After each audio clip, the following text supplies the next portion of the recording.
In this video, we will see how we can install Visual Studio Code on Windows 10. Search VS Code download on Google.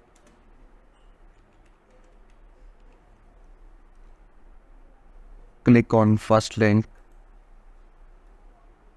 Now select Windows. Now downloading is start. After downloading, open the exe file.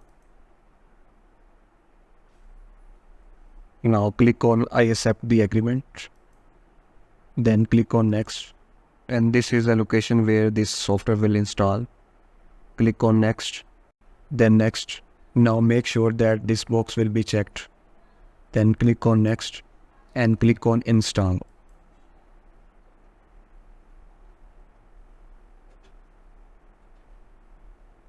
VS Code has successfully installed. Now click on finish. You can see that VS Code is opened in my system. In this way, you can easily install VS Code in Windows. Thanks for watching. Please subscribe to our channel.